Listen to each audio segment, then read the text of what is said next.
nxitja e urrejtjes ose grindjeve, kërkohet që nxitja e urrejtjes dhe grindjeve për shkak të racës, etnisë, fesë ose orientimit seksual, si dhe përgatitja, përhapja ose ruajtja me qëllim për hapjen e shkrimeve me përmbajtje të tilla e kryer me çdo mjet ose formë, ndërsa në rastin konkret jo vetëm që letra e shkruar nga paraburgimi 313 Tiranë nuk është nënshkruar nga i Pandori Verdi Morava, por në fashikullin e gjykimit nuk ka asnjë provë ku të vërtetojë ndonjë veprim të Pandori Verdi Morava në kuadër të kësaj vepre penale.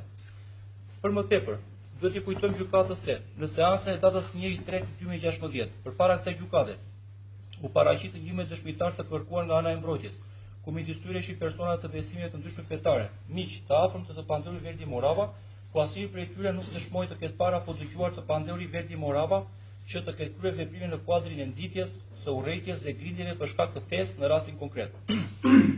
Mjafton t'i referohemi proces verbalit të seancës së datës 1 mars 2016, ku përpara kësaj gjykate dëshmitari Luka Eqimi, i cili në faqen 11 të proces verbalit pyetje se përpara se të arrestohej a keni pasur kontakte me Pandori Verdi Morava, përgjigjet: po, vazhdimisht. Gjithashtu ky dëshmitar dëshmon se u ndi që ai ishi besim musliman, i musliman i mirë, te kam bindje, unë jam ortodoks.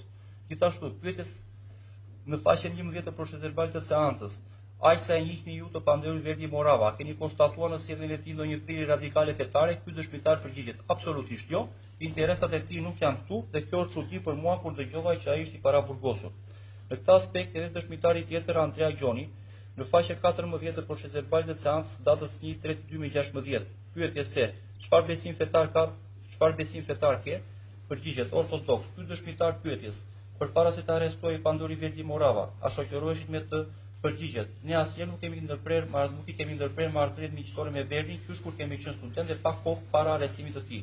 Ka ardhur në një marr, kemi fjetur në shtëpinë e njëri tjetrit. Për më tepër ky dëshmitar pyetjes: në bisedat që keni bërë me Verdi Moravën, a keni biseduar ndonjëherë për çështje fesh ose besimesh të ndryshme? Përgjigjet: sigurisht, kemi folur shumë herë për çështje të ndryshme, për mënyrën si e konceptoja unë aplikimin e fesë. Verdi për mënyrën e vet.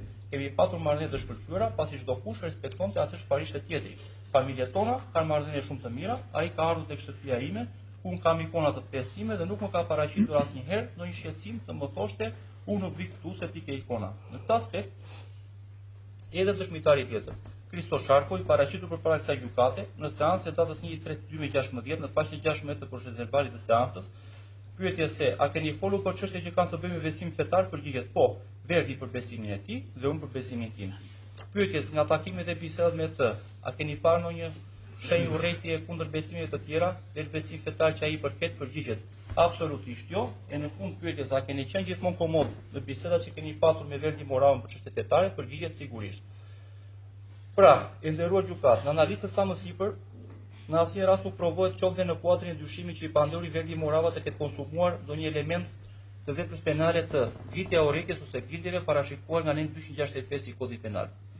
Nga ana organit të akuzës, në faqen 9 të konkluzioneve, parashtrohet se gjatë veprimtarisë së tyre për kryen e rekrutimit të pandeurit bëjnë propagandë në drejtim të kryerjes së vepra me qëllime terroriste, vepër kjo e parashikuar si figurë e veprës penale nga 232 Kodit Penal. Nëse referojmë figurës së veprës penale të parashikuar nga 232 Kodit Penal, kërkohet që nxitja, thirrja publike, shpërndarja e shkrimeve ose propaganda të ketë për qëllim apo synim kryerjen e veprave me qëllime terroriste dhe për financimin e terrorizmit.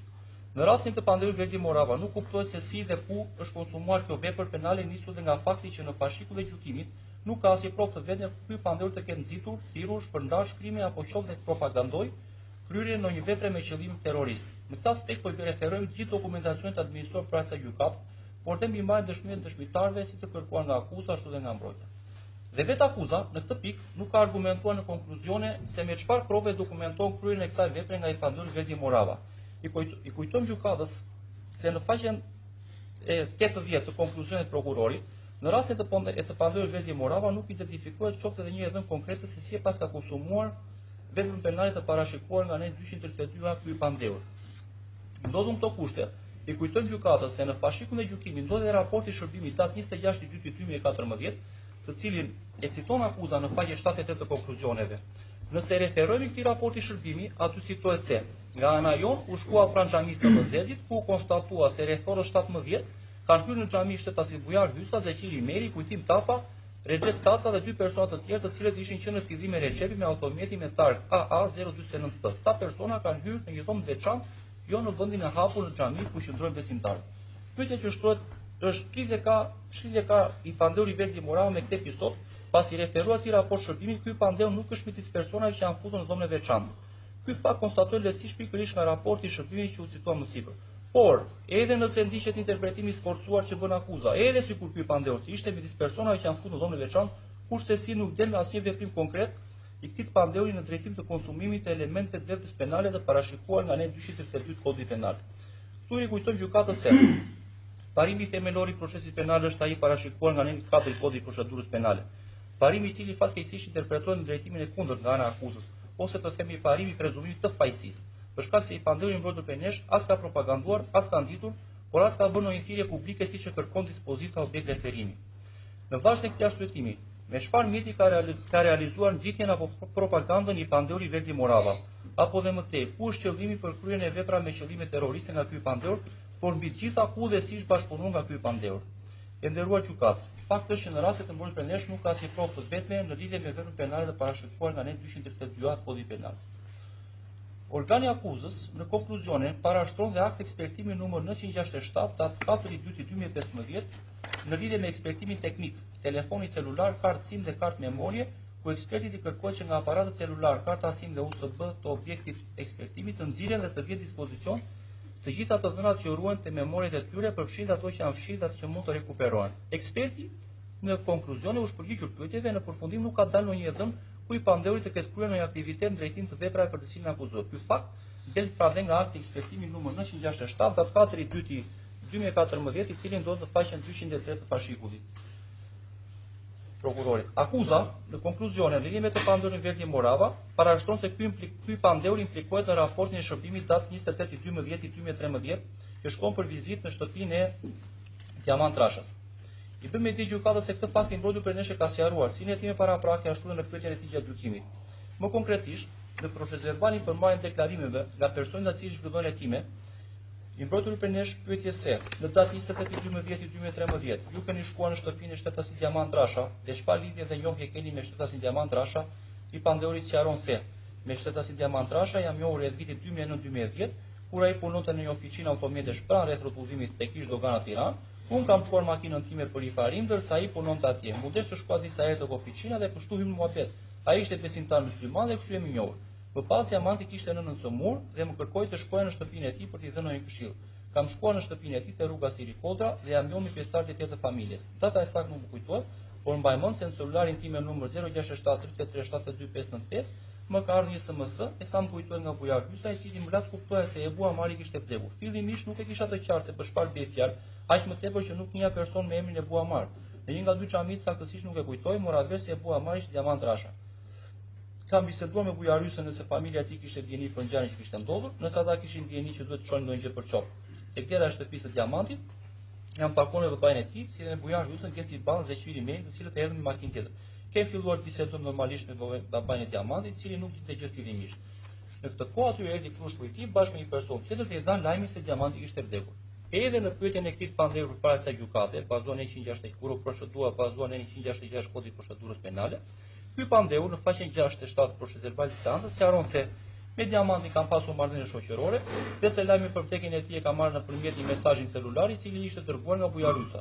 Thuhet diçka për Ebu Amarin, por unë nuk e kuptova, pasi nuk e dija temin e kësaj fjale dhe nuk e dija se kush ishte Ebu Amari. Nuk e mora vesh në atë moment se për çfarë dhe për kë bëhej fjalë. E mora vesh më vonë që Ebu Amari ishte Diamanti, dhe që ishte vrarë në luftë në Siri. Më pas kanë folur dhe me bujarin dhe kemi lënë takimin të shkonim atje.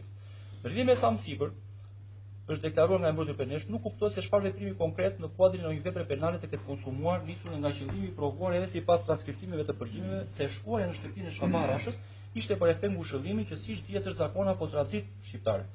Deklarimet e këtij Pandeur janë të vërteta dhe përputhen dhe me dëshminë dhënë para se gjykate pikërisht nga dëshmitari kërkuar nga akuza, Shaban Rasha, i cili në seancën e datës 23/6/2015 në faqe 67 procedurali seancën dëshmon se Verdi Moravën e kam doktori personal të familjes time, ai ka bërë sakrifica të mëdha për gruan time. Gruaja u sëmul, bëri 6 operacione.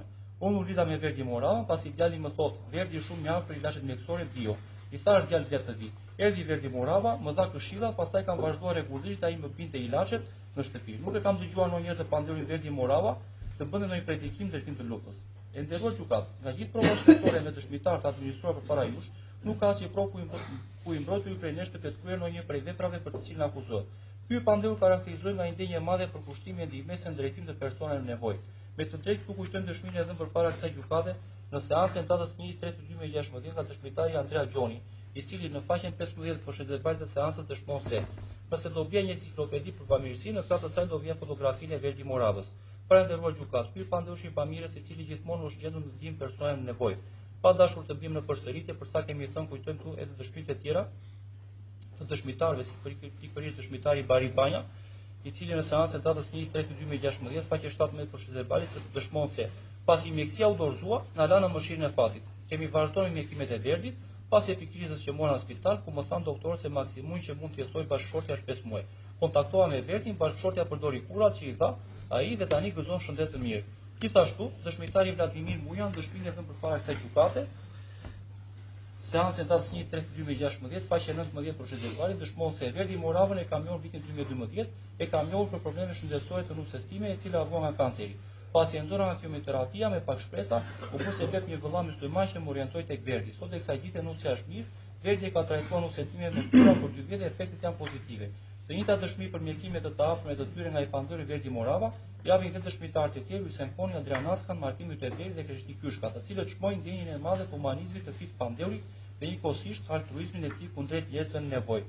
Për gjithsa u parashtrua më sipër, pazuar në 388 të kodit procedurës penale, i kërkojmë gjykatës deklarime pa fajshëm të pandëri Verdi Morava për kryen vepra penale të rekrutimit personave për kryen e veprës me qëllim terrorist apo financimit terrorizmit, kryen bashkëpunim, deklarimi pa fajshëm të pandëri Verdi Morava për kryen e veprës penale të nxitje atyra publike dhe propaganda për kryen e vepra me qëllime terroriste, deklarimin e pafajshëm të pandëri Verdi Morava për kryen e veprës penale të nxitja urrëties së sekreteve, kryen bashkëpunim parashikuar nga nën 265 dhe 25 të kodit penal. Gjithsesi shtatë komplet. Po, faleminderit avokat. Ndërkohë veti i pandëri, nëse kërkon fjalën e fundit ose ka gjë për të shtuar? Nëse e kërkoni fjalën e fundit ose keni gjë për të shtuar, jeni dakord me ato që ka parashtroi avokati juaj? Po sigurisht jam dakord me ato që parashtroi avokati për mësimdhënëre. Po. Tani kisha edhe unë diçka që kam përgatitur, mos tremni nga formati sepse është një rresht, po një rresht dhe shkrimi i hapur që reduktohet shumë. Megjithatë është relativisht e gjatë, jo them. Po, keni përgatitur dhe ju mbrojtjen vetë me shkrim. Dhe doni ta lexoni. Nuk e kanë lexuar, mos u fare avokatët fare. Po. Ne klodhem shumë. Vazhdoni me leximin. Vetëm do t'ju lutesha nëse keni gjëra të ngjashme me avokatin, të mos i përsërisni. Jo, sigurisht ato fragmente domethënë, përveç diçka domethënë që duhet sqaruar shumë. Po. Atëherë temën nuk e kam quajtur temë mbrojtës, por e kam quajtur tema e parashtrimit të zbërtetës. Ndodhem këtu, siç është thënë, për dyshime të arsyeshme, dhe këtë kam shprehur gjithmonë se do ta përmend në thonjza. Nuk ndodhem, a mos ndodhem këtu vallë për ndonjë arsye të dyshimt, sepse vetëm ajo ka mbetur domethënë që mund të pendohet. Kam shfrytzuar vetëm pozitivitet të këtyre rrethanave domethënë para burgimit, kohën e vetëm gjë pozitive është e kohën në dispozicion për të lexuar dhe studiuar.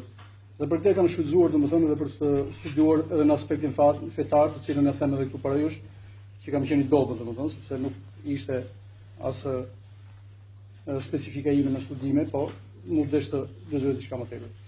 E kam dhënë në dy aspekte, në aspektin teknik të çështës dhe në aspektin fetar që do të përmend diçka në fund fare, për të dhënë më tepër atë imazh që është në të vërtetë, por që nuk është përmendur asnjëherë nga mediat apo nga imazhet që janë krijuar në sot.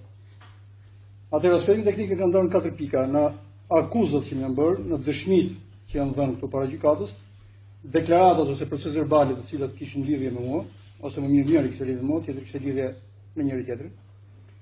Dhe pika e 4 është parashtrimi i fakteve me komente dhe ilustrime nga ime. Dua të mund të dal 5 minuta të marr diçka. Po mund të ndihmë. Do të dëshiroj të citoja këtu në 10 të deklaratave universale të drejtave të njerëzit, ku thotë se çdo njeri ka të drejtë të dëgjohet publikisht nga një gjykatë e pavarur. Prandaj ju lutem shumë që edhe nëse do shikoni diçka që për momentin mund të duket se del jashtë teme, nuk është jashtë teme sepse është lidhur reciprokisht me diçka tjetër. Akuzat janë ato që dihen, nuk e përsëris domethënë të tre anënët. për të mos humbur, po dy të parët i referohen konkretisht në 230 kodit penal, siç e përmendi edhe Gerti Pashi, domethënë kur bëri mbrojtjen e tij, dhe kjo është evidente, sepse nënët e reja që kanë lidhje direkte me akuzat tona janë ato që janë aprovuar më vonë. Pra, nëni tjetër është nxitja e urrëties ose grindjeve për të vërtetuar këto të shqyrtuar akuza, vërtetuar në thonjza, janë marrë për efekt provash, në thonjza provash. Disa telefonata, të cilat do t'i shëlloj më vonë, për cilën një plaku 73 vjeçar në Rinës dhe vajte për vizitë tek shtëpia e Shaban Rashës, babai i Diamant Rashës, nga që djali i tij vetëm Diamanti kishte ndëruar jetë. Le ta fillojmë me terrorizmin, sepse ju thash që kam studiuar diçka për këtë, edhe pse mund të sillej shumë material, jam reduktuar shumë. Ç'është terrorizmi? Duke referuar historisë, termi terrorizëm ka qenë përdorur për të dizenjuar akte shtetërore të karakterizuara në një dhunë indiskriminuar për të garantuar nështrimin e popullatës ndaj vullnetit të qeverisë në pushtet. Konkretisht situatën në Siri. Ky term u përdor për herë të parë për kualifikimin e mbretërisë të terrorit në Francë gjatë revolucionit dhe u bashkangjit akteve intimidatore të qeverisë në pushtet në 1789 dhe 1794. Ç'kuptohet juridikisht me termin terrorizëm? Në 1972 Komiteti i 6 i Asamblesë Përgjithshme të OKB-s ngarkoi sekretarin e përgjithshëm të vinte në dispozicion një studim mbi problemin e terrorizmit. Dhe raporti ishte: kuptimi më i zakonshëm i fjalës terrorizëm ka psuar një sër ndryshimesh dhe një evolucion që kur fillimisht hyrë në përdorim nga fundi i shekullit XVIII dhe është interpretuar në mënyra të ndryshme sipas llojeve të ndryshme të veprimeve të cilat ishin gjëra veprimare në atë kohë në mendjet e atyre që diskuton rreth kësaj çështjeje. Ndërkohë që më së shumti ishte përdorur kryesisht nga ligjet dhe politikat e qeverive, të cilat ishin projektuar për të përhapur terror kundrejt një popullsie të caktuar, me qëllim për të patur atë nën pushtet dhe konform me politikën e tyre. Siç ka ndodhur aty në kohën e diktaturës. Tani ka më shumë të ngjartë aplikohet ndaj individëve të caktuar ose grupe individësh dhe këta i referohen situatës aktuale. Tek ne, duhet të thoja. Konvendi i drejtave të njerëzit, artikulli i parë, domethënë në parë në Kombet e Bashkuara në 6 paragrafi i parë thotë: të gjithë njerëzit kanë të drejtën e vetëvendosjes. Nga kjo e drejtë e atribuar, ata me vullnet të lirë mund të vendosin të zgjidhin statusin e tyre politik, social, ekonomik dhe kulturor, i referohen situatës së Siri përpara ose gjatë ndodhive. Masat adoptuara nga Asambleja e Përgjithshme dhe nga Këshilli i Sigurimit të OKB-s tregojnë qartë vullnetin për të dalluar aktet terroriste, tregojnë qartë pra vullnetin për të dalluar aktet terroriste nga lufta legjitime e popujve për vetëvendosje dhe dënimin e qartë ndaj aplikimit të ligjeve antiterroriste kundrejt një populli që lufton në mënyrë legjitime për vetëvendosjen. Pra, është dënuar çdo qeveri që aplikon masë antiterrori ndaj një populli që lufton për vetëvendosje. Në rastet kur një shtet ka përdorur forcën për të mbrojtur prej akteve që i ka konsideruar terroriste, pavarësisht nëse bëhet fjalë për sulme kundër objektivave civile apo ushtarake dhe të inkuadruar në luftë për vetëvendosje të një populli, ka qenë dënuar nga pjesa më e madhe e shteteve. Në rezolutat 1373 në 2001 dhe 1526 në 2004, çështja e dallimit të terrorizmit internacional nga luftrat për vetëvendosje ka qenë theksuar nga shtetet që ishin edhe në favor të adoptimit të masave të parapara në rezolutat e adoptuara. Ka që ishte për sa i përket, tash i vjen fjala ime. Për sa i përket kontekstit të Sirisë, në bazë të vlerësimeve ndërkombëtare, ishte pikërisht qeveria siriane që ushtronte terror të mlifill shtetëror, duke kryer krime makabër e duke përdorur deri edhe armë të ndaluara nga konventet ndërkombëtare kundër popullit vet. Për sa i përket këtij procesi, në Shqipëri s'di të ketë patur akte terroriste me motive në thonjza fetare. Për sa i përket pretendimit nga ana e akuzës për vepra terrori të drejtuara ndaj një shteti tjetër, ky pretendim s'mund të qëndrojë në rastin e Sirisë, ku si shtam terrorin nga kryer vetë shtetin dhe popullatës i kërkonte status tjetër kulturor, shoqëror e tjerë, me të drejtën e vetëvendosjes. Nuk rezulton as në një vepër terroriste si në kontekstin e Shqipërisë, si në ato të Sirisë, ndaj ndonjë institucioni apo organizate ndërkombëtare, gjëra të cilat janë përmendur në dosje dhe në dokumentacione për tenza. Kujtojmë se në këto akuza, baza është terrori, domethënë thelbi është terrori, i cili, si thelbi gjithë kësaj historie, nuk rezulton e për këtë mund të sfidojë akuzën. Deri në fund të 2013-s, kjo i referohen domethënë përcjelljes në Rinas, por që s'kishte as pak lidhje me çështjen e terrorit në fundit. Situata ishte kjo. Le të konsiderojmë situata kjo që them parë, domethënë që s'kishte akte. Le të konsiderojmë edhe ato 5-6 ditë para të janarit që në 6 janar nuk kanë përcjell Mustafa Kushin në aeroport. Këto për t'ju referuar gjithçka që pretendon akuza, sepse në realiteti është tjetër, imi personal është tjetër totalisht. Sido që të kemi tendencën të shohim nisjen e shqiptarëve të ndryshëm në drejtimin e Sirisë, në atë kohë që me sadis ka padur grupe terroriste, dihet se kanë vajtur për të mbështetur popullin vendës, i cili po vuante e po masakroi, pikërisht se po kryente një luftë legjitime si përgjigje ndaj terrorit të regjimit vendës. A mund të konsiderohen mbështetës të terrorizmit këta shqiptar, ndërkohë që lufta e popullit të atjeshëm edhe ndërkombëtarisht konsiderohej drejt? Dua të citoj diçka të vogël që ka dhënë një emision brenda Opinioni, ku prokurori federal belg ka thënë: pjesëmarrja në grupe terroriste, nuk për sepse kjo është thelbi i gjithë historisë, domethënë për këtë akuzohen personat që kanë vajtur atje. Pjesëmarrja në grupe terroriste nuk përbën vepër terrori, përderisa nuk vërtetohet me prova specifikisht për këtë person që të ketë kryer personalisht vepra të tilla, domethënë personi që ka vajtur atje.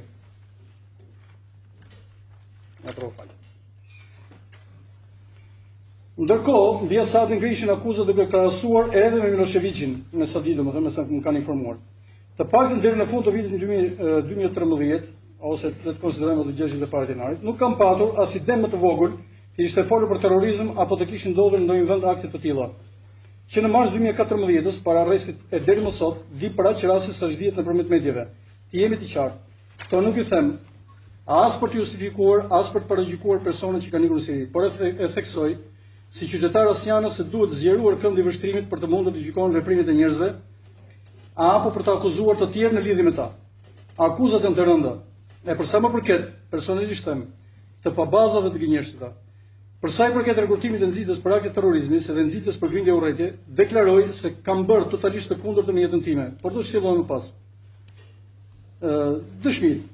Këtu para trupit gjykues dhënë disa dëshmi. 2 djemë që takova në Rinës, prej Mustafa Kuçit, domethënë Blida Rresht dhe Ermal Doçi, Shaban Rasha, që u dëgjua nga të gjithë se që tha. Pika 3, që është më interesante, përse i përket dëshmive të familjarët të Mustafa Kuçit, ato s'kishin lidhje direkte me mua, por do t'i trajtoj për efekte besueshmërisë së tyre. Pika 4, që dëshmitarët me iniciativën e tyre shprehen dëshirën për të dëshmuar për mua e veprimtarinë time, si dhe raportet me persona të feve tjera. Është pika 3, sinën kam shumë dëshirë të theksoj se është shumë e çuditshme. Proces verbalet, kemi bërë proces verbal për pika tjetër e shtjellimit, të Blida Rresht dhe Ermal Doçit, të cilat i kam shtjelluar më vonë. Komente dhe ilustrime të bashkëngjitura me to. Këto proces verbale të përpiluara në klapa me gënjeshtra, në lidhje me personin tim, janë të kombinuara mes tyre, e i vetmi ku më përmendëm është ai Ermal Doçit. Mbajnë datën 12/5/2014, pra 2 muaj pas arrestimit tim të bujshëm.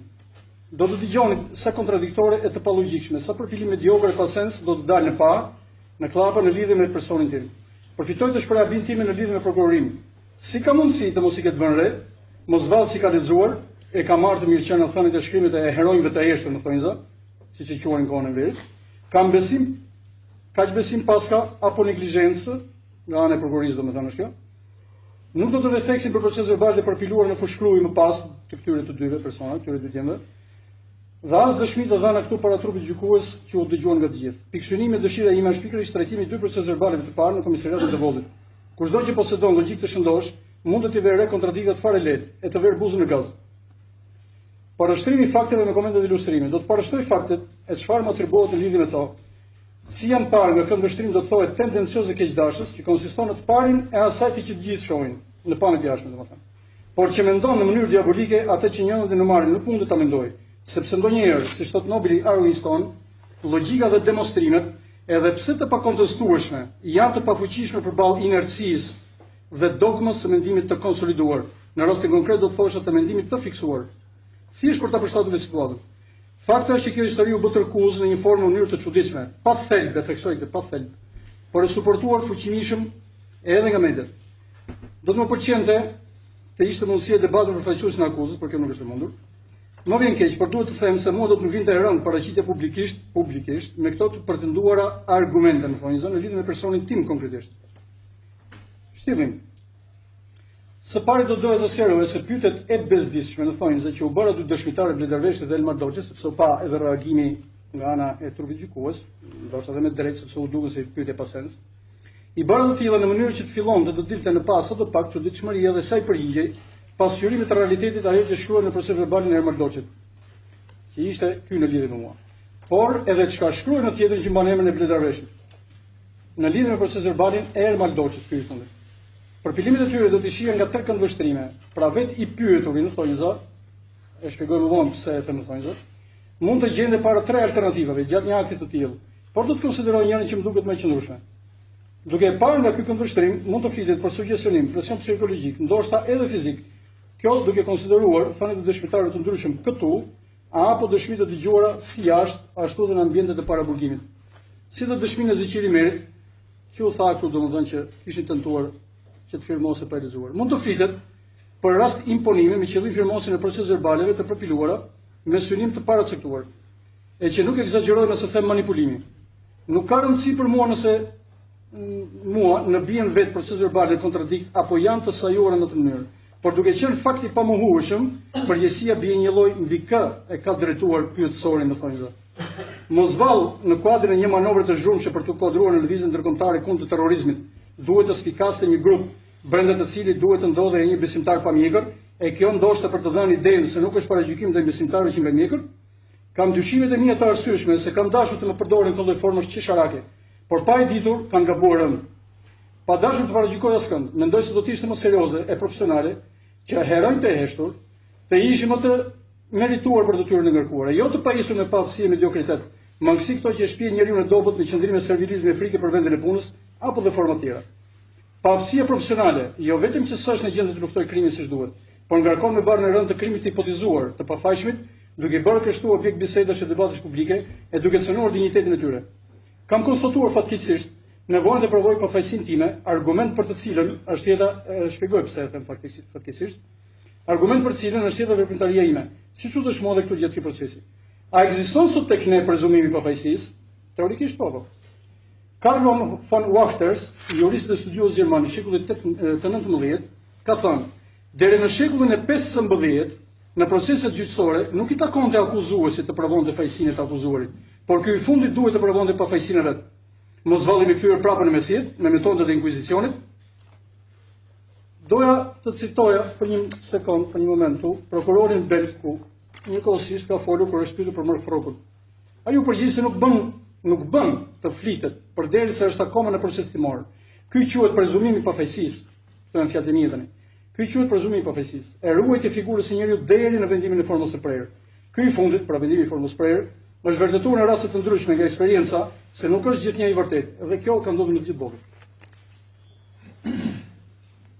Akuzohen për shoqërimin e një plaku 73 vjeçar në aeroportin e Rinesit, i cili më pati kërkuar këtë favor nga që do të shkonte në Stamboll, thënë nga i vetë kjo, për vizitë mjekësore. Thënë kështu kuptohet vizitë, pra ekzaminim, jo kurim, sepse më pas kurimi bëhet me shumë eficacitet me mjete natyrale. Më ndjeni, po nuk më duket kur një inteligjencë njerëzore të ndalosh e izolosh dikujt jetën, si dikur në çështje politike, kur vetë personi s'dinte pse arrestohej, në periudhën e diktaturës komuniste. Ishte prasi futja në lojra, në thonjza, tragjikomike e kokëve ku banonte inteligjenca prej kafkave bosh ku banonte marzia.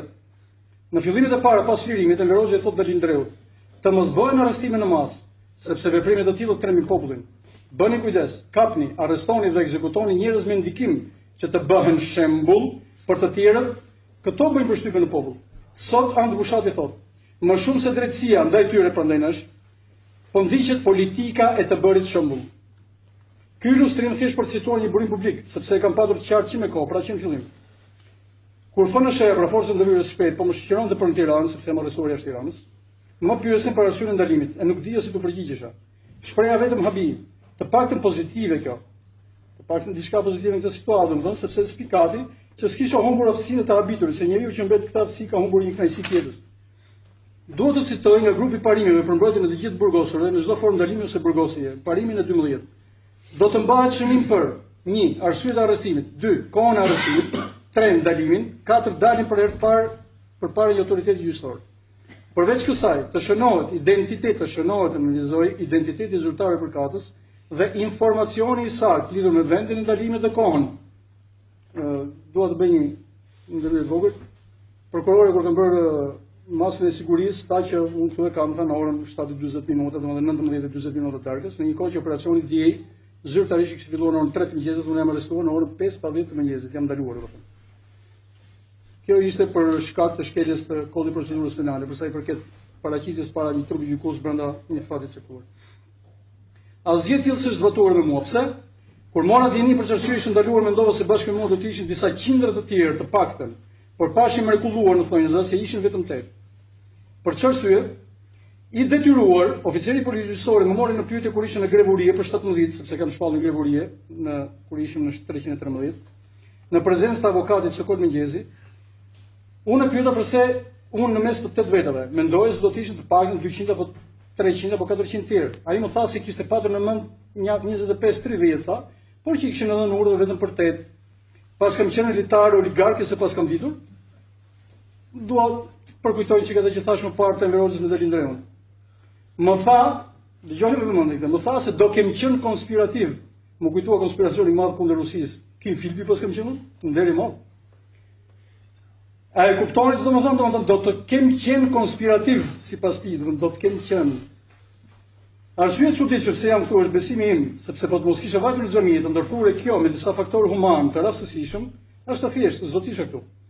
Unë jam thjesht besimtar musliman praktikant dhe jam krenar falënderues e mirënjohës ndaj Zotit për këtë, dhe askush nuk mund të më largojë nga besimi im përveç tij. Sot në kontrast me sistemin diktatorial, duhet të ketë liri, ndërto liri opinionit dhe fjalës dhe liria e praktikimit të besimit fetar, për cilin kemi qenë përsekutuar në kohën e lirë. Kjo dihet. Pra çfarë ka ndodhur? Mos kam tentuar të më konsiderojnë kop turku. Skenar për filma të realizuar në studio. Këto janë fjalët e drejtorit të policisë Çako, nuk janë fjalët e mia. Kur reagoi në lidhje me deklarimet e mediave britanike dhe italiane lidhur me rrezikshmërinë terroriste që u ardhka nga Shqipëria në lidhje me marijuanën dhe ISIS-in. Ky është një turp. U krijua fantazme terrorizmi në vendin tonë e kjo është një njollë pa drejtë që i vjet këtij vendi e këtij populli. Është ky një akt kriminal i pa precedent e atentat ndaj së drejtës. Dihet se gjithmonë bëhet kjo. Domethënë që krijohet diçka e zhurmshme për të tërhequr vëmendjen nga diçka tjetër. Në rast të tillë një plot. Të njëjtën reagim që pati Çako mund të kem edhe unë në raport me varësit e tij, si dhe prokurorinë dhe mediat apo jo.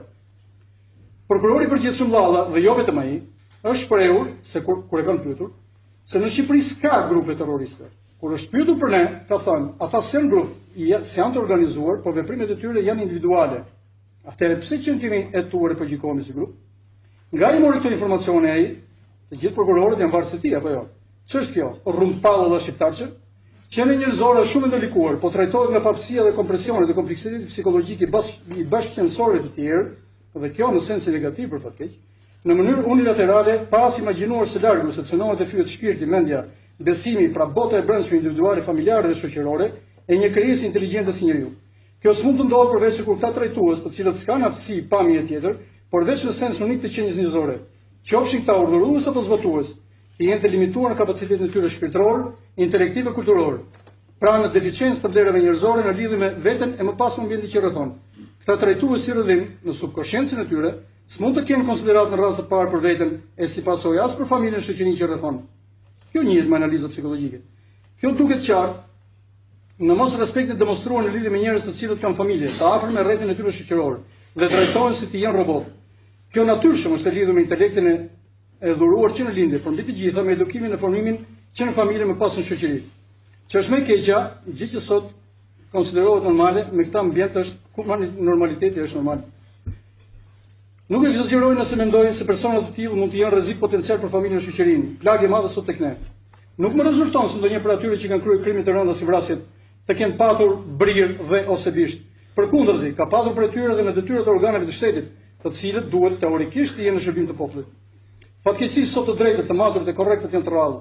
Kam njohur një prokuror i cili provoi paraburgimin për disa muaj dhe më tha: "Tani e kuptoj ç'kan bërë kur firmon se pa menduar e u thelluar arrestimet. Ka patur raste edhe në klub lidhja si në tavolinë firmos." Kjo histori bazohet mbi shpifje. Një thënie vjetër greke thotë: "Shpifja është fyrje e shkurtuar." Pra kjo është shpifje dhe fyrje për mua, por si thot letrari poeti Vincenzo Monti, fyrjet janë si procesionet, kthehen gjithnjë në pikën e nisjes. Është ofenduar dinjiteti njerëzor, imi në këtë rast, dhe i njerëzve që më rrethojnë në familjen e shoqëri, pasi e konsideroj talli me mendjen dhe dinjitetin njerëzor dhe dinjitetin njerëzor, të tarën këtë bujë juridike mediatike. Them bujë, nga që nuk mund të mos stimulohet tek unë zgjimin e kujtimeve të lojrave në thonjza të bujshme, tragjikomike në periudhën e diktaturës, ndaj personave të caktuar, edhe pse nuk kishin kurfar lidhje me veprimtaritë armiqësore të grupeve antiparti, reale apo të shpikura ato. Në arrestimin e Bedris Pahiut, të cilin Verozja pranonte se s'kishte prova, Tishenko, që ishte i këshilltar sovjetik asaj kohe, i thotë: Çdo të bëni më të, se po ta mbani brenda, do t'ju duhet ta çoni në gjyq. E po të vej atje duhen prova gjyqësore në atë kohë. Ngjashëm me këtë në 75-ën, xhaxhai im, vllai babait tim domethënë, që ishte oficer madhor, u arrestua si bashkëpunëtor i grupit policisë Beqir Ballukut, me akuzën e rënd për tradhti të lartë të komplot ndaj Partisë Popullit të Dadheut. Pas 3 muajsh hetime, vetëm pas 3 muajsh hetime, i ndrohet akuzë për mungesë provash, në agitacion e propagandë, e me ligjet e kohës e dënuan 8 vjet. Natyrisht u bë justifikuar atë arrestim të bujshëm dhe duke nxjerr 3 dëshmitarë, ndër të cilët njëri thoshte që më ka thënë mua personalisht dhe 2 tjerët na ka thënë ky që ka thënë ai. Këta ishin dëshmitar të rënë. Dhe ju kishin bërë presion. Kjo është marrë vesh më vonë, pasi personalisht babait tim, ky personi ka thënë se unë vifar në kishte si vëlla, por që më detyruan. Po i bëj këtë gjithçka në analogji me kohën e sotme. Shikoni analogjinë. Vetëm sa të herë në atë diktaturë të egër, hetuesia të paktën e kompletonte dosjen, qoftë edhe me dëshmi të rreme, por pa kontradikta e gafën të. Ndërsa sot ç'ndodh? Zgje fjalë ta përshkruaj edhe pse mund t'ju siguroj se fjalorin se kam të varfër. Në atë kohë gjyqi u zhvillua me dyert të mbyllura. Kur lejoi vetëm një pjesëtar i familjes së të pandehurt, ai ishte njëri vëllai i tij. Në atë gjyq tragjik komedi, pas 8 muaj shëtime, domethënë pas 3 muaj që i ndruan nenin vazhdon akoma, pa pranuar e pa firmosur asnjë pretendim të akuzës, që atëherë dije që bëshin tortura edhe zyrtare, e donuan edhe pse xhaxhai im argumentonte të kundërtën. Fjalët e tij në fund në proces gjyqësor ishin: partia me këto që po bën, sepse ata përmendin gjithmonë partinë, po i fut fikat në trupin e saj. Sot themun shteti duke akuzuar dëshiruar të dënojë qytetarët të tij pa faj, po i fut fikat në trupin e tij. Vëllai i xhaxhai që mori pjesë në atë gjyq tragjikomedi ndodhet sot këtu, dhe jo vetëm sot, në një proces tjetër tragjikomedi të kohës sotme, që me siguri se kishte imagjinuar se do të mund të kishte kaq ngjashmëri siamezike. Ai vëlla atëherë është babai sot, e asiston në procesin e të birit.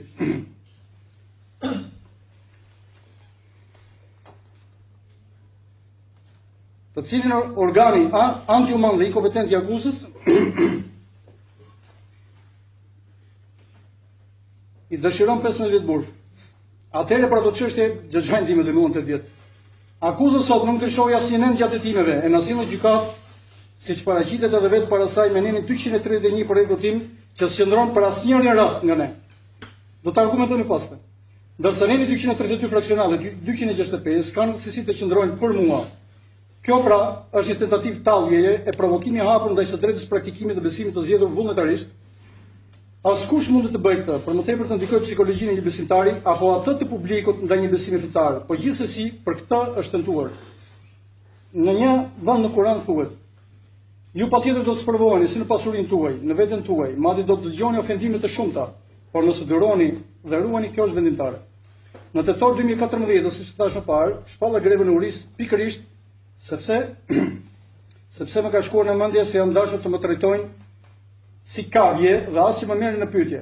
Që është ky ofendim mendoja? Si mund të kryejnë hetimi pa pyetur dyshuarin? Këtë vendim e morë pas 8 muajsh në paraburgim me qëllim marrje në pyetje, pasi të gjithë ishin marrë në pyetje nga prokurori në drejtorinë e policisë së Tiranës. Ndërsa unë, që më shpunë në komisariatin tek 21 vjetori, nuk e kisha patur këtë fat të madh.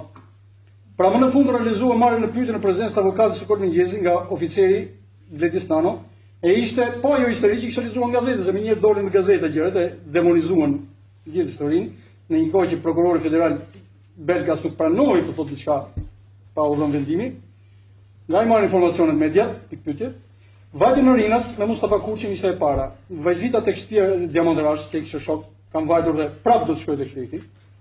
Telefonat e bujarit me Recep Çaçi që ishin të njohur të vjetër nga Kavaja, do të them më vonë. Është verifikuar se përgjigjet që kam dhënë në atë kohë, që përmendën më parë avokati Florian Skënderej, ka rezultuar po të tilla nga dëshmit këtu. Do të shtjellojmë pas me detaj gjithsesi.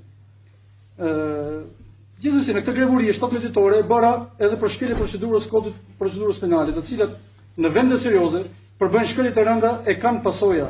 Po këto shkelje mund të garantoj se nuk ndodhin as në kohën e komunizmit. I kam provuar edhe personalisht. Kam dashur të ratizëm atëherë. Prandaj akuza ime ndaj organit të akuzës, qëndron për shkelje të ligjeve që po vetë rreket të mbrojë. Dhe 2, se nuk është as pak, më falni, se nuk është më pak politike se në atë kohë. Pyes, sa e dhimbshme është padrejtësia e mbuluar me petkun e drejtësisë? Do të kishte qenë ndër në prokurorisë justifikonte si gabim njerëzor arrestimin tim dhe ta mbyllte praktikën penale që në procesin hetimor. kisha besim se do të ndodhte kjo. Por jo. Me ato 3 nene që u arrestova, me ato 3 nene u mbyllën hetimet, nëse u kryën ndonjëherë këto hetime. E po me ato u mbyllën të famshmet hetime që hetime u thënshin. Ka shumë ti e thelluar mediokriteti, mëhimi digniteti njerëzor, nuk po themi drejtat e njeriu se kjo pa. Duke ignoruar padrejtësitë që u bën në diktaturë, e na kujtojnë ata duke u sjellë më poshtërsisht se atëherë. Atëherë të paktën merrni shpesh në pyetje, e kjo është normale për mbrojtjen e procesit hetimor. Me kërkesën e tij për dënim 15 vjet heqje lirie, organi i akuzës sfidon logjikën e arsyeën juridike. Ai përfaqëson shkeljen totale të drejtave të njeriut duke as mos e marrë në konsiderat prezumimin e pafajësisë. Ai thjesht ndoq linjën e një procesi hetimor, më thonë zë, skandaloz, me shkelje flagrante të kodit procedurës penale. Më vjen në mend një histori me Sokratin, por nuk po e them. A nuk duhet që akuza të dëgjojë faktet, arsyet, këndvështrimin nga anët akuzuarit gjatë hetimeve? Si i mbyllin hetimet? Si arrin në konkluzione? Me këndvështrim unilateral. Ky është konkluzioni im. Prandaj vjen punë të çorap këtu, thotë Xhasuli e Gefimi Kapelanit. Ta shohim pak të situatë zhurmadhe me sy objektiv. Kujt i shërben gjitha kjo propagandë zhurmshme që s'duket dhe s'është as pak konstruktive? Pse duhet trajtuar gjitha kjo në lidhje me personin tim në sens armiqësor dhe jo me bon sens? Tezat absurde të lidhjes së terrorizmit me Islamin, tendencët e çuditshme për të islamizuar dukuri negative, të lloj-llojshme deri në islamizimin e terrorizmit, sa është arritur të formohet tok fjalë që famkeq terrorizëm islamik. Pa i vajtur ndokujt në mendje se kështu etiketohet një fe, një besim i madh me diçka që s'ka vend në të, si dhe pa patur as idenë më të vogël se nga kuptimi i këtij tok fjalëshi, del se terrorizmi na qen ka paqësor, si kështu do thotë. Balzaku ka thënë një shprehje, opinionet përhapen si një infekcion e vijnë në praktikë pa reflektuar. Këto dhe nxitja urrëties fetare që kanë karakterizuar valët e islamofobisë në shumë vende, përfshirë këtu dhe Shqipërinë, me të drejtë mund të mendoj se me shumë probabilitet janë produkte të sponsorizuara nga qarqe që synojnë të nxisin luftra fetare për interese të caktuara. Çdo lloj insinuate politike, diplomatike, mediatike, artistike, fetare e tjerë për të bërë lidhje artificiale të terrorit me Islamin, i shërben vetë terrorizmit dhe qarqeve të cilat e sponsorizojnë atë. E pra, pikërisht kjo është ajo nxitja për grindje urrëtie fetare të cilën kanë tentuar të më atribuojnë, e që në realitet është inekzistente, siç u dëshmoi edhe këtu para trupit gjykues, nga klerik e pjesëtar të fesë i krishterë që erdhën këtu, dhe e them këtë se dikush nuk ka qenë dakord që të vinin këtu. Pranova të vinin. Dhe këta e seroj sepse iniciativa ka qenë e tyre, që në fillim kur arrestove janë drejtuar tek babai im. Për të raportuar dëshmitarët në momentin e parë të arrestimit. Unë nuk e pranova këtë që të mbrohesha me ta, por për të argumentuar se feja jonë na mëson të kemi marrëdhënie të bashkëpunim dhe mos u bëjmë padrejtësi atyre, si dhe mos lejojmë sigurisht që të na bëhet padrejtësi, sepse i gjithë pushtetshmi e kanë ndaluar padrejtësinë. Në një vend në Kur'an thuhet, Allahu urdhëron drejtësinë dhe mirësinë, dhe diku tjetër thuhet, thirr në rrugën e Zotit tënd me urtësi, dije, këshill të bukur dhe diskuto me ta, domethënë me fetë të tjera, në mënyrën më të mirë, nuk thotë në mënyrë të mirë, por në mënyrën më të mirë. Më është referuar nga ta afërm, por e kemi dëgjuar edhe këtu në seancët paralelse, se burim tjetër nuk kam patur, se persona publik kanë nxitur edhe në mediat vizive për urrëtie dhunë fetare akte terrori. Kjo sipas përkufizimit, domethënë akte terrorit, sipas përkufizimit të OKB-s për këto akte. Duke u shprehur për hedhje bombash në vendet e shenjta të muslimanëve, domethënë në Mekë dhe në Medinë, nxitje për genocid dhe kryqëzata ndaj muslimanëve edhe këtu në Shqipëri, duke mos i referuar kështu ndonjë grupacione në veçanti, por vetë fesë në tërësi. Nene 232 fraksional dhe 265 i kodit penal në përdorim që janë munduar me mishë me shpirt dëshëkeqjes të mi atribuojnë mua, a nuk vlen për këto raste konkrete në publik? A nuk janë ideuar e aprovuar pikërisht për raste të tilla? Pyes, a ka patur ndonjë reagim ndaj këtij fenomeni dhe a shërben vallë për harmoninë ndërnjerëzore dhe respektin fetar këto idiotizma në publik? A kanë qenë të denoncuar dhe ose të penalizuar këta frymor me nenet e sipërpërmendur? Unë akuzoj këtë qenie formalisht përpara jush. Pozita ime një njeriu me liri të privuar nuk është për shkak të një arsye banale, ordinere, kriminale, por për shkak të besimit tim, sepse po të mos isha bërë besimtar, pra të mos shkoja në xhami dhe të mos ndihmoja njerëz në shëndetin e tyre, konkretisht në rastin tim, apo me ndonjë favor të vogël me mjetin tim të udhëtimit, siç mund të jetë një përcjellje kudo qoftë, sot s'do të isha këtu para jush. Mos bëj kur mirë, s'do të gjesh kur keq. Kjo është një batutë diku që kam parë dhe kam lexuar. Dhe po ta shohim me dritë shkurtësi dhe shpingurtësi qëndron, por bien ndesh me normat morale njerëzore dhe fetare. Një besimtar për hir të Zotit bën sakrifica të ndryshme e duron fatkeqësitë që i ndodhin.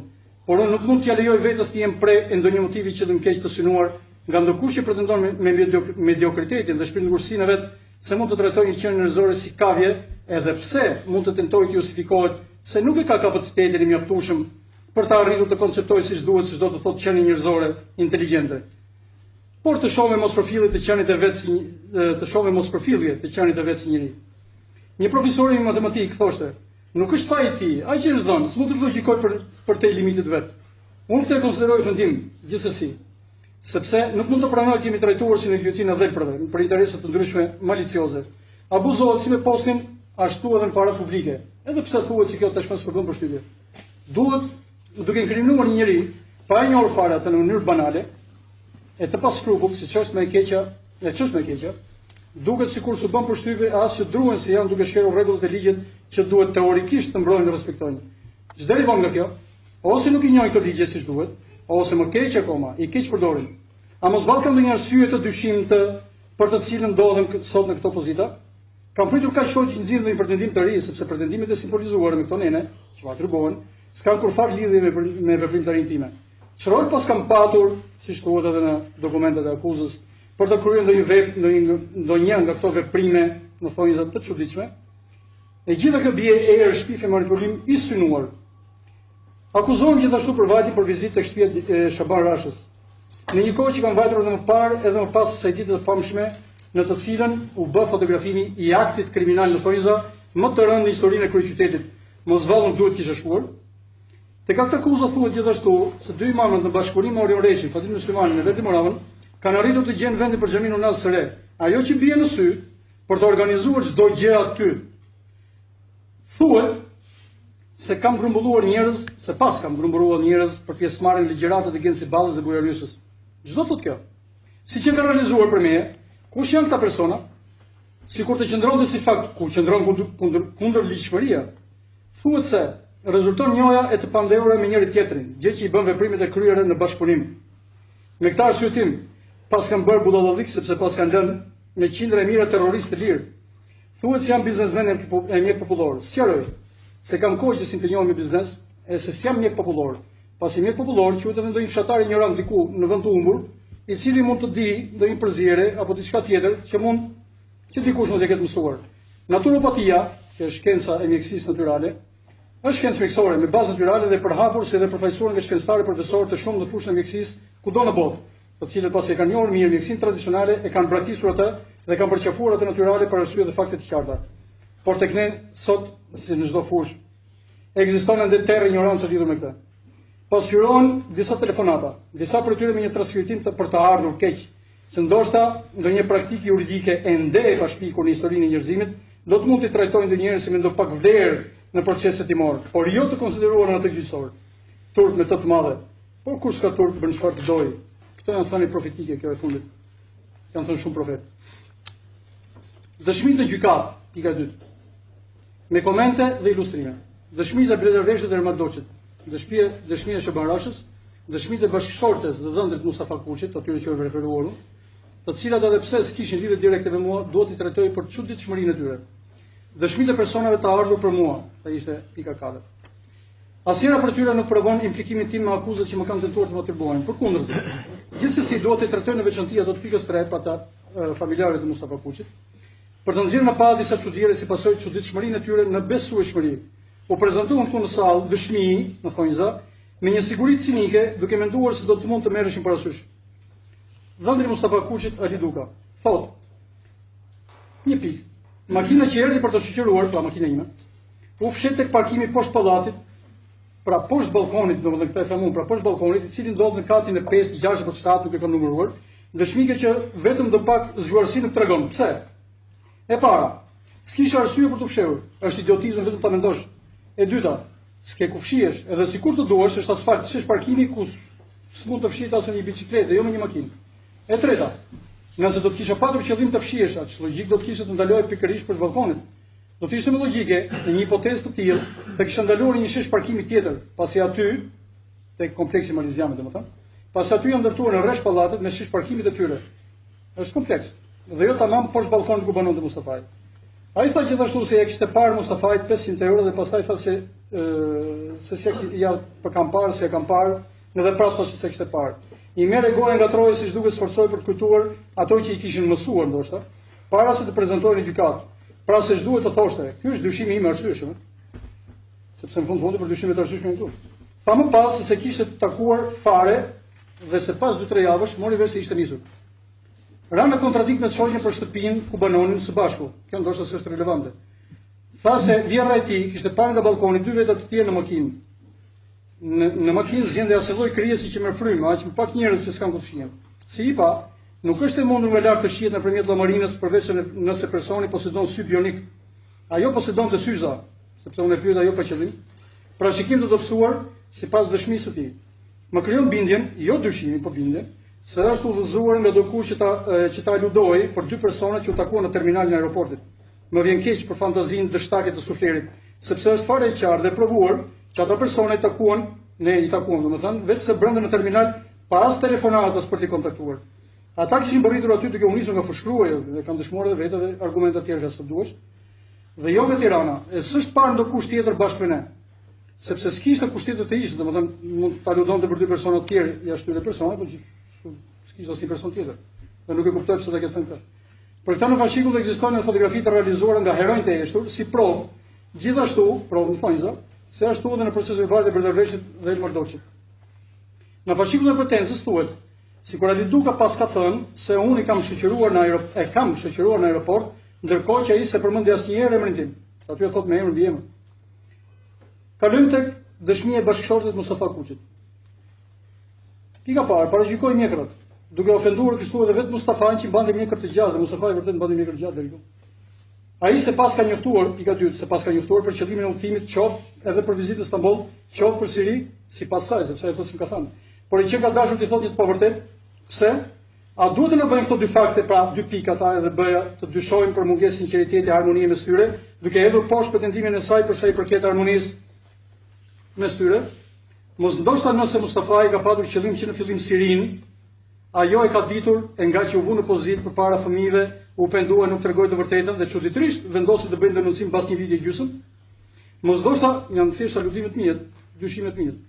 Mos ndoshta Mustafa i ka bërë thjesht ndrim destinacioni pas mbërritjes në Turqi, mbetet enigm sepse kemi 3 versione të ndryshme për sa i përket qëllimit të udhëtimit të tij. Pikë tjetër, deklaroi se Mustafa i pas ka transmetuar fjalët e imamit Bujarit. Të nuk e them as për të mbrojtur Bujarin, se s'ka nevojë për të mbrojtur, por e them për të nxjerr si blok dëshminë e saj si pa qenë. Pra, i pas ka transmetuar Mustafa si Bujari, i pas ka thënë atij për t'i prerë kokën nëse ajo s'vendosë shamin. E kjo më duhet të them është totalisht shpifje për 5 arsye kryesore. Së pari, ajo s'është besimtare. Ka plot raste të tilla, domethënë që ka burrë besimtare dhe grajo besimtare dhe s'kan pasur asnjë problem. Bile dhe besimtare që akoma s'kan vendosur të shamin dhe si detyron kush. Së dyti, nuk obligohet një grua nga askush të vendosë shamin. Por këtë gjë duhet ta bëjë vullnetarisht, dhe ky është rregull fetar. Së treti, në Kur'an thuhet qartë se nuk ka vullnë në fe, e për më tepër një grua në moshën e saj, edhe sikur të ishte besimtare, mundet edhe mos e vendosë shamin, domethënë duke referuar moshës. Së katërti, nuk ekziston në Islam prerja e kokës një gruaje pse kjo s'vendos shamin. Është idiotizëm.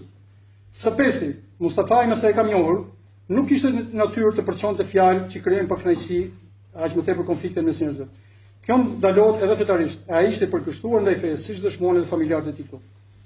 Dhe siç më është krijuar dhe mua përshtypje, përsa e kam njohur.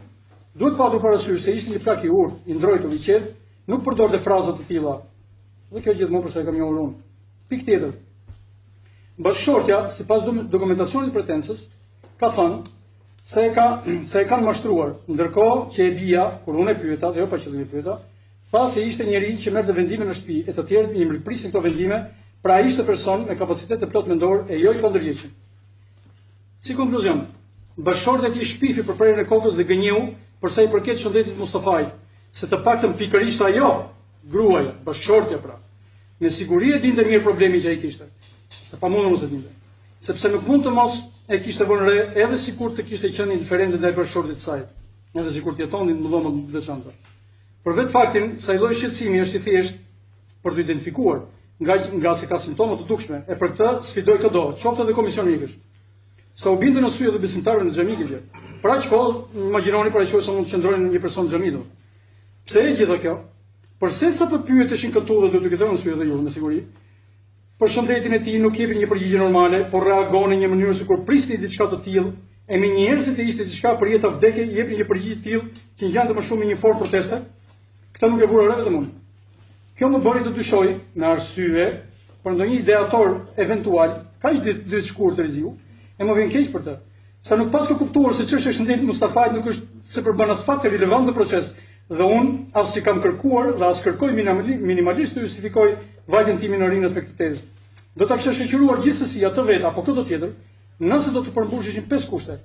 Pra, të ishte i afërm personi që do të shoqëroja, të ishte i njohur, dhe kjo me kur që mos ishte problematik me rregullat njerëzore, domethënë jo kriminal, të më kishte kërkuar ta përcjell kushti tjetër dhe kusht tjetër nëse do të kisha patur dëshirë dhe më pas nëse do të kisha patur edhe mundësi. Nuk është kusht të jemi domosdoshmë se qëllim apo destinacion final do të kishte apo ketë kushdo qoftë. A mos duhet të them të shkoj me parë tek makinës vërtetës, pastaj të përcjell, në qoftë se kjo të mbushet mendja. Do t'ja bëja këtë favor një të njohuri pa u interesuar të di absolutisht qëllimin e udhëtimit të atij që do të përcjellja, sepse në fund të fundit s'më krijon as ngrohtë as ftohtë se ku shkon. A imagjinoni sikur kushdo nga ne ti kërkoj një të afërm apo të njohuri për ta përcjellë se duhet të marr avionin, e këtë filloj të pyes si, ku, nga, pse, çfarë. Unë vetë do të kisha zbritur nga makina do të kisha bërë hash atë person. Pra vetë vendosim këmbët në tokë e të mos bëjmë me fiksime komplekse që bëjnë të dalë jashtë realitetit normal të jetës njerëzore këdo. Disa qëndrime të kësaj natyre na bëjnë të na vijë turp nga vetja e na prishim marrëdhënie me të afërmit dhe ose të njohurit. Por më tepër e kam në karakter të mos pyes shumë për gjëra të tilla. Më pëlqen që kur të pyes të jetë për të marrë dije kulturë nga ata që dinë e në fushat të dobishme, siç u dëshmua edhe këtu para jush nga profesor doktor Luka Iqimi dhe doktori Sursaliçe. Apo dhe në fushën automobileve nga specialistët drenazke që bënte edhe për qeshur. Për sa i përket dëshmitarëve që ishin të afërm të Mustafa Kuçit, dihet ç'ndodh. Kur bien në kundërshtim kur vërtetohet që kanë thënë qoftë edhe një të pavërtet, e jo më kur shpirt. Në vende serioze në proces gjyqësor rrëmojnë në të kaluarën e dëshmitarëve dhe për këtë e kemi parë gjithë, me qëllim, nëse janë apo jo të besueshëm, edhe për gjëra që s'kan fare lidhje me çështjen e shurtim. Në nenin 362.2 e Kodit Procedurës Penale, te kundërshtimi i dëshmisë, thuhet: thanit në kundërshtim nuk përbëjnë provë në vetvete për fakte që pohon në to, por ato mund të vlerësohen nga gjykata për të përcaktuar besueshmërinë e personit të pyetur dhe përfshirjen në vështirësinë e shurtimit gjyqësor. Le të kalojmë te deklaratat pra tek proceset verbale e Bledarveshit dhe Ermardoçit. Trajtimi i tyre analitik me komente dhe ilustrime. Unë përmendem vetëm tek procesi verbal i Ermardoçit, por do t'i marr në shqyrtim të dy, se si janë përpiluar, të mbivendos njëri me tjetrin e të nxjerrë një rezultante, duke patur parasysh juridikisht gjithsesi, domethënë nenin 362 me pikat 1, 2, 3, 4 Kodit Procedurës Penale në përdorim për çdo eventualitet. Duke parë që ishte shkruar në to, në datën 12/5/2014 në komisariatin e Devollit, menjëherë më ra në sy se ishte diçka e çuditshme në ajër. Mënyra si ishin përpiluar e si ishin parashtruar fakte në lidhje me mua. Më pas, me gjatë thotë si vura re tendencën e qartë për të më ngarkuar me faj, më thonjza, si dhe gafat në to. Nuk ishte si të ishte ndryshe në fundit. Në këto proces verbale përpiluesi, duke kërkuar të më inkastrojnë, në të njëjtën kohë nxjerrin po vetë nga kurthi i ngritur për tyre. E pa e kuptuar as vetë ata, dalin kontradiktor në mënyrë evidente. Nuk është faji i tij, se thash çfarë nga profesori matematikës. Pra bie në sy kontradikte evidente të cilat mund të mos jenë argument në vlerësimin e tyre. Më lejoni të paraqesë modesti 28 pikat e evidentuara, këtë e nënvizoj para pretensës këto arsyetime sepse doli diçka e bukur më brapa, të cilat në tentativën për të më inkastruar më zhveshin në të njëjtën kohë nga akuzat e pretenduara. Më pas vjen pika 29 dhe 30, është ajo qershia me tortë dhe me gjithë vizhgjit. Evidentohet, pika 1. Njohja direkte nga afër i referohet gjithmonë proces verbalit të Ermardoçit dhe të Bledarveshit, të theksoj. Pra evidentohet pika e parë, njohja direkte nga afër e tyre Mustafa Kuçi në xhami. Pika 2. Biseda me Mustafajin për Sirinë që më parë në xhami. Pika 3. Koincidenca e datës së nisjes për të tre dhe me të njëjtin avion. Pika 4. Biseda e Ermardoçit me Shukri Kacën për Sirinë, që kur Shukriu ishte akoma në Shqipëri, se dhe premtimet e tij se tu vijnë fjalë tekstuale të Ermardoçit dhe procedurale. Shukriu më kishte premtuar se do të na përgjigjej për çdo gjë kur të shkonim në Siri. Vini re. Flet në numër shumës, pra do të na. Por skuptohet për 2 apo për 3. Pra ishte paramenduar se numri personave ishte më shumë se 1, domethënë që kur Shukriu ishte këtu. Edhe kjo që pa ikur Shukriu akoma për në Siri, të paktën kështu del nga konteksti. kontaktet, pika 5, kontaktet vazhdonin ndërmjet tyre edhe pasi ai Shukriu pra ndodhi në Siri. Siç kuptohet nga procedurale të të dyve, kjo ka zgjatur siç det këtu për një periudhë të konsiderueshme. Sistemi tim është një mënyrë për të verifikuar se sa gjatë ishte kjo periudhë. Pika 6. Në proces verbal në Ermal Doçet shkruhet se pas kam dhënë një letër së bashku me $690 për $700, kjo s'kuptohet, në të cilin ishte shkruar itinerari që do të ndiqnin dhe numri i telefonit të Shukriut. A nuk është absurde kjo? Në të njëjtën kohë që po të shkruhet se i dinin dhe i kishin që më parë, po prej atij vet, pra prej Shukriut këto të dhëna. Pika 7. Nga mund të dijon këtë itinerar? Nga. Pika 8. Në proces verbal i Bërtavleshtit shkruhet se ai vet nuk e dinte ku i mori dollarët e Ermalit, pra Bridari kur është pyetur, nuk e dinte se ku i mori dollarët e Ermalit. Kemi qenë fare afër për fare pak minuta të katërt bashkë. E nëse do t'i kisha dhënë ndonjë send njërit, do ta kishte parë edhe tjetër fare qartë. Pra, s'ka parë ti kemi dhënë ndonjë send, sepse është fare thjesht kjo, s'kam patur që jap. E ky arsyetim përforcohet reciprokisht me arsyetimin për letrën si për përmendur. Është një sot që kur zgjas këtë dhe njëri për këtyre domethënë ta shikoj tjetër mos shikoj. Një kohë që ishin përballë po flisin edhe më afër se këtë. Pika 9. Kaligrafia në atë fotokopje që shihet në dosje duket qartë që s'është e imja. Më duhet të them se unë kam rezervat dhe dyshimet e mia të arsyeshme në thonjza për ekzistencën reale të kësaj letre të famshme, vetëm dyshime. Pika 10.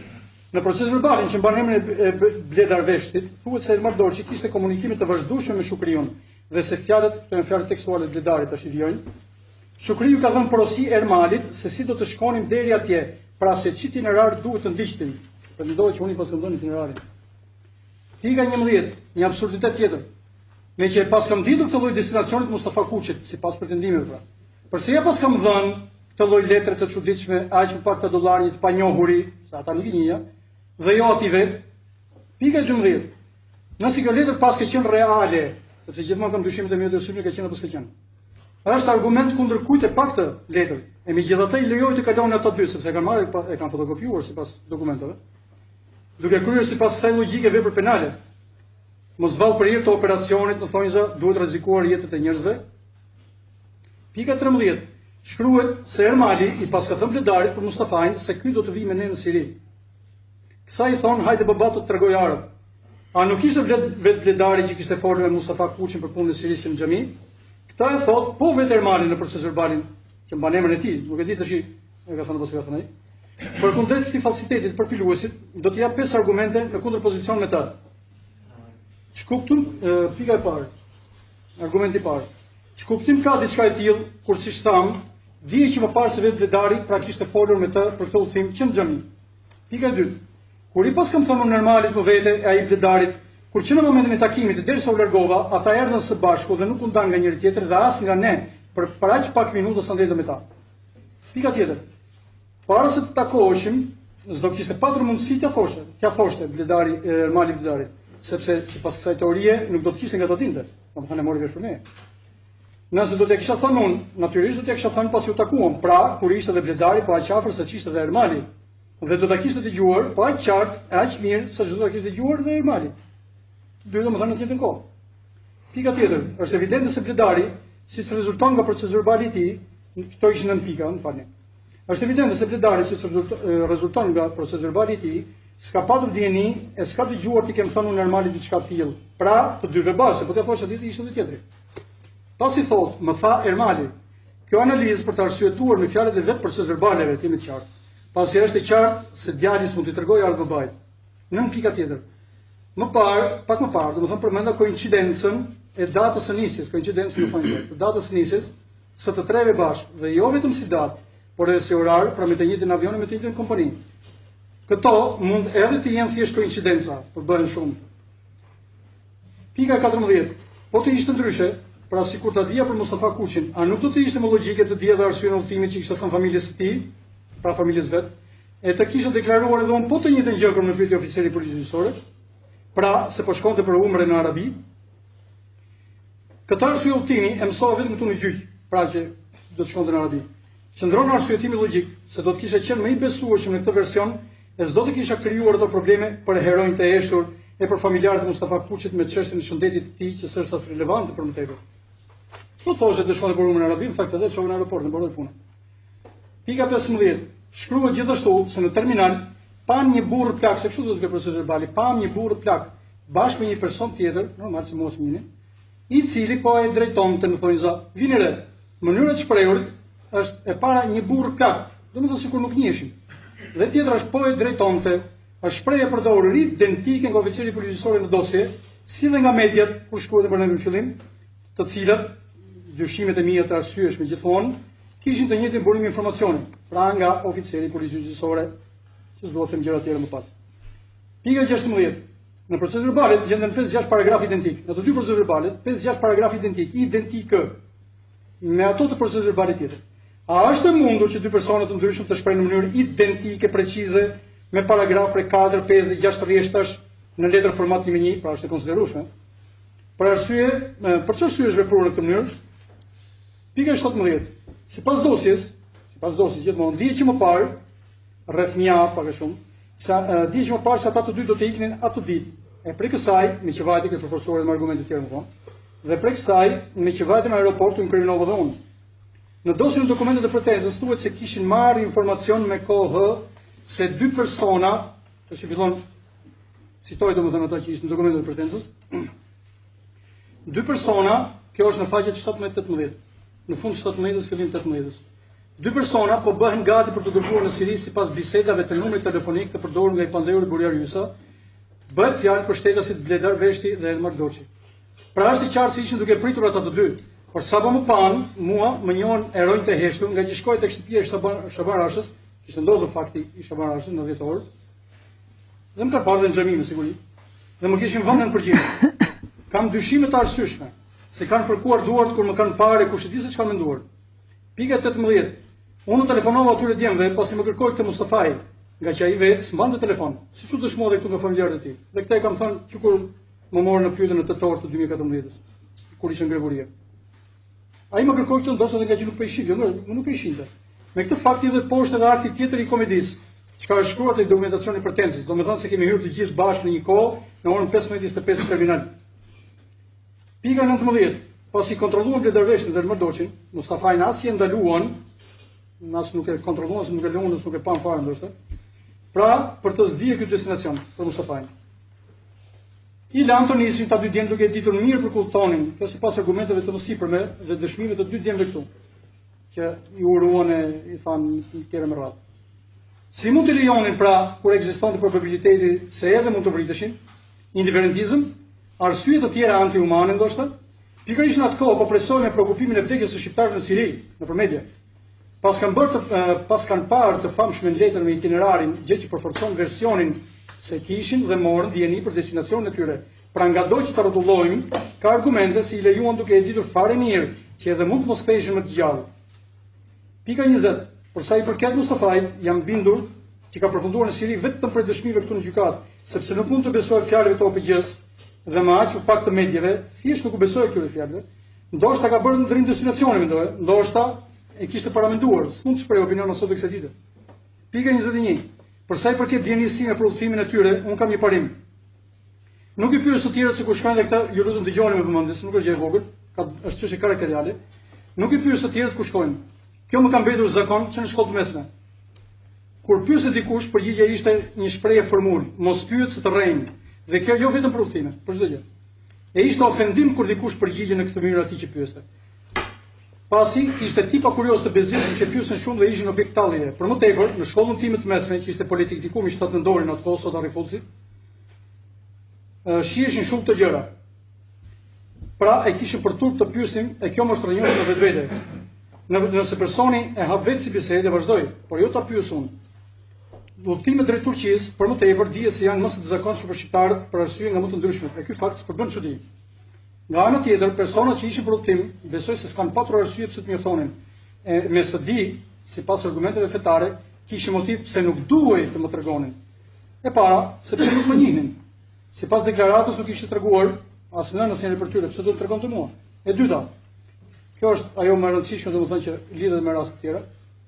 Fetarisht, për kë praktikon fejen, domethënë, një besimtar kur mendon të kryejë një vepër të mirë dhe shpërngulja, kjo është bindje personale, dhe shpërngulja për hir të Zotit është nga më të mirat, pavarësisht se kush është, si e koncepton dhe nëse është e drejtë në realitet apo jo vepra e tij që do të bëj, por me dijen dhe konceptin që ka, është i sinqert në këtë vepër, domethënë qëllimin e tij të mirë për këtë vepër, duhet ta mbajë në vetvete, të mos e di njëri qëllimin që ka e të mos përhap në njerëz, sepse mund të transformohet në syfaqësi.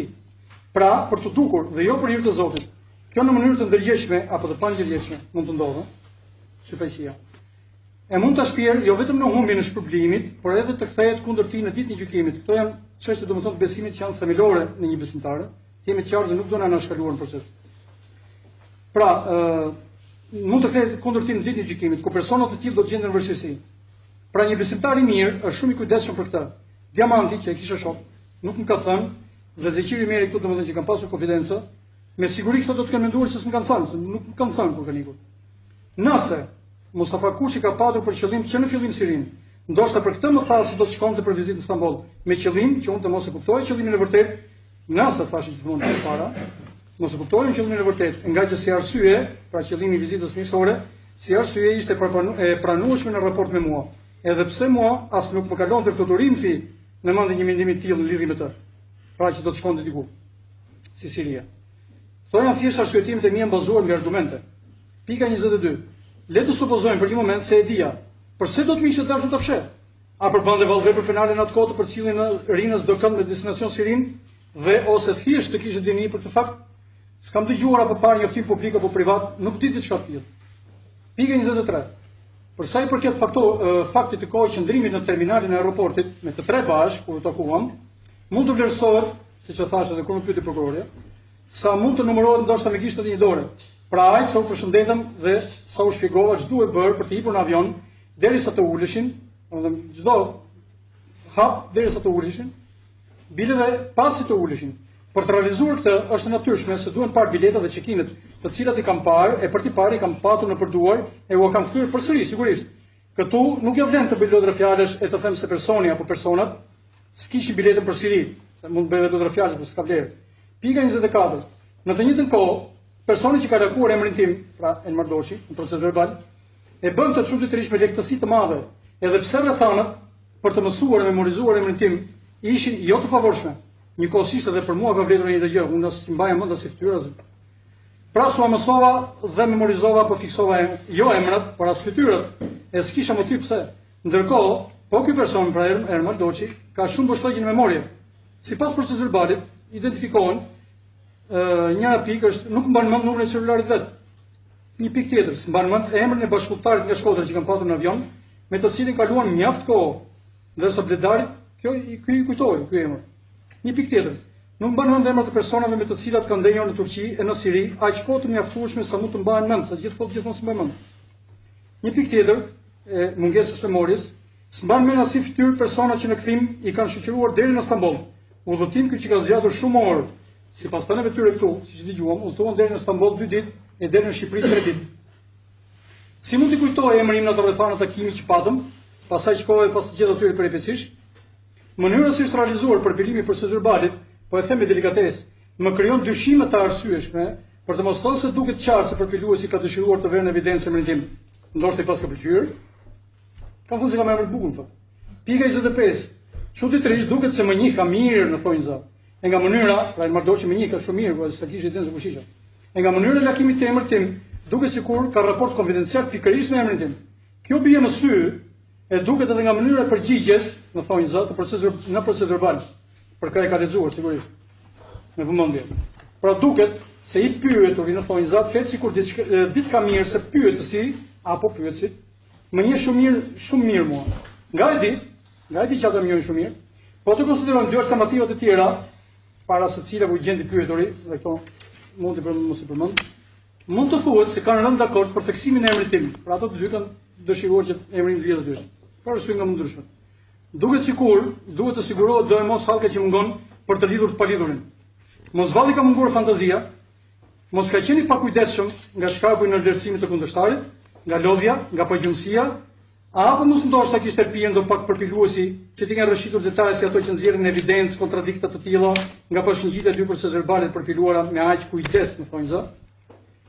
Pika 26. Të shohim pakës rrethanat në të cilat u realizua pyetësori, në thonjë zë. Në kushte lodhje fizike psiqike për të pyeturit, nga që kishin 3 ditë që gjendeshin në udhtim, pa fjetur e me pak ushqim.